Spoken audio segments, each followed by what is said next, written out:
দেখো আমি সকাল সকাল উঠে চা সব খাওয়া দাওয়া হয়ে গেছে। তারপরে দেখো আমি ঘরটা ঝাড় দিয়ে নিচ্ছি, বিছনা টিছনা গুছিয়ে নিয়েছি, তারপরে না ঘরটা ঝাড় দিয়ে নিলাম। জানো তো, আমি না কোনোদিন এরকম ঘরের ব্লগ ভিডিও তোমাদের কাছে দিইনি। আজকে না নতুন একটা ব্লগ ভিডিও তোমাদের কাছে দিলাম। হ্যাঁ, ভালো লাগলে একটু মানে লাইক শেয়ার কমেন্ট করে দিও। আর তোমরা সব কেমন আছো? আশা করি সবাই খুব ভালো আছো, আর আমিও খুব ভালো আছি। দেখো আমার ঘরটা না ঝাড় দেওয়া হয়ে গেছে। এবার ঝাড় দিয়ে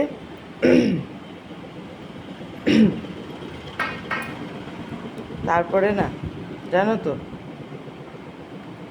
একটা কথা কি জানো, আমি না ব্লগ ভিডিও না ভালো মতন করতেও পারি না, আর এডিটিংও করতে পারি না, জানো তো। তাই এবার কিভাবে ভিডিও তোমাদের কাছে ছাড়বো আমি না নিজেও বুঝতে পারছি না।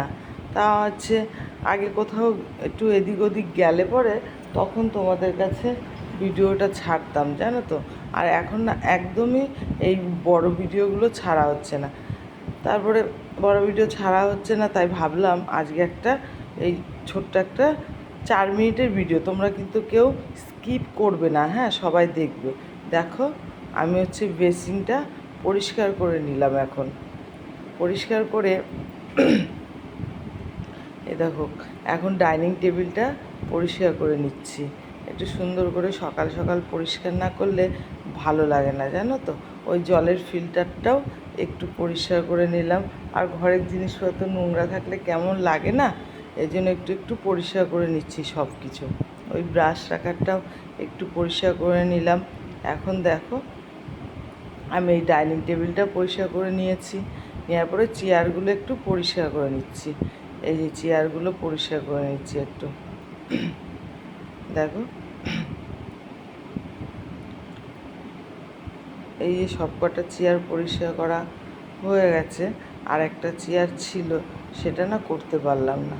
দেখো এই ফ্যানটা এখানে স্ট্যান্ড ফ্যান রেখেছি, ওটাও এখানে একটুখানি ঝেড়ে নিতে পারবে।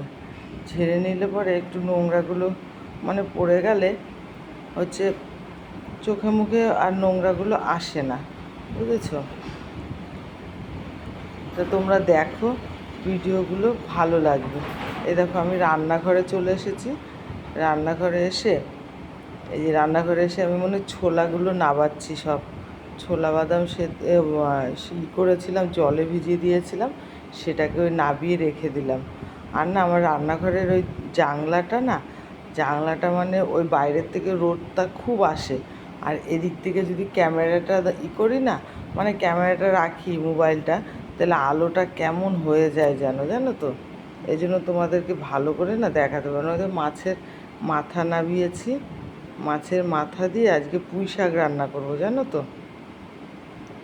তাই ফ্রিজে ছিল ওটা, তাই ওটাকে এখন নাবিয়ে রাখলাম। নাবালে ওটা হচ্ছে একদম শক্ত হয়ে থাকে, জানো তো।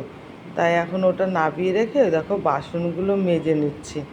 অল্প কটা বাসন আছে, রাত্রেবেলা তো মেজে রাখি আমি, তাও আবার সকালে অল্প কটা বেরিয়ে আসে, সে কটাকে পরিষ্কার করে মেজে নিচ্ছি। দেখো ওই প্রেশার কুকার মাজছি, তারপরে বাসনগুলো সব আস্তে আস্তে একটা একটা করে মেজে নেব, দেখেছো। আর তোমরা সবাই না ভিডিও দেখো, আমাকে না লাইক করতে ভুলে যাও, জানো তো। একটা করে লাইক করে দিও না, তাহলে আমার ভিডিও করতে আরও উৎসাহ হয়, জানো তো। এবার হচ্ছে তোমরা লাইক করো না, সবাই দেখো, ভুলে যাও পরে লাইক। দেখো আজকে কি রান্না করেছি। মাছের মাথা দিয়ে পুঁই শাকের তরকারি, আর হলো ডাল, আম দিয়ে টক ডাল, আর হলো সাদা ভাত করেছি। আজকের মতো এটুকুই, টাটা।